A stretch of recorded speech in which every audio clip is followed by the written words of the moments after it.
Visakha steel plant సమస్యల పరిష్కారానికి NDA ప్రభుత్వం స్పెషల్ ఫోకస్ పెట్టిందని కేంద్ర సహాయ మంత్రి శ్రీనివాస్ వర్మ తెలిపారు.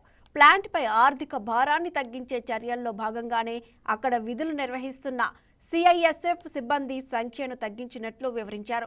వచ్చే నెల 4న కేంద్ర స్టీల్ ప్లాంట్ కార్యదర్శి విశాఖకు రానున్నారని, ప్లాంట్ పురోగతిపై సమీక్ష జరుపుతారని తెలిపారు. కార్మికుల సమస్యలను పరిష్కరిస్తూ ప్లాంట్ను ఎలాంటి ఒడిదుడుకులు లేకుండా నడిపిస్తామన్నారు.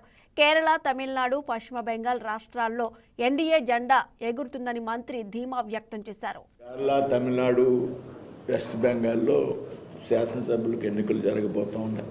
తమిళనాడులో కూడా మేము కొంత పొత్తులతో ముందుకు వెళ్తున్నాం. తమిళనాడులో గతంలో జరిగినటువంటి ఎన్నికల్లో కూడా మాకు 17% ఓటింగ్ వచ్చింది.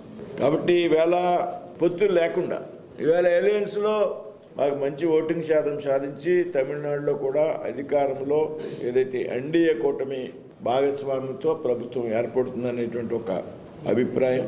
అదేవిధంగా కేరళలో, పశ్చిమ బెంగాల్లో కూడా పశ్చిమ బెంగాల్లో గతంలో చాలా ముందంజలు ఉన్నాం. ఇవాళ పశ్చిమ బెంగాల్లో కూడా విజయం సాధిస్తామనేటువంటి నమ్మకం మాకుంది. బెంగాల్లో నేను కూడా వెళ్ళి ఒక ప్రాంతంలో పనిచేశా.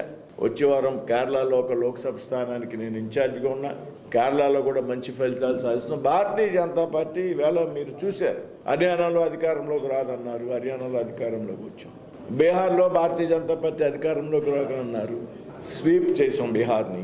ఢిల్లీలో భారతీయ జనతా పార్టీ అధికారంలోకి వచ్చింది, రాష్ట్రంలో రాష్ట్ర ప్రభుత్వం. అటువేళ దేశవ్యాప్తంగా అన్ని ప్రాంతాల్లో కూడా నరేంద్ర మోడీ గారి నాయకత్వం పట్ల విశ్వాసం. నరేంద్ర మోడీ గారి నాయకత్వాన్ని ప్రజలు కోరుకుంటారు. మోడీ గారి కారణంగా భారతదేశం ఒక బలమైనటువంటి శక్తిగా ఎదుగుతుందనేటువంటి ఒక నమ్మకం, విశ్వాసం వేళ ప్రజల్లో ఏర్పడింది.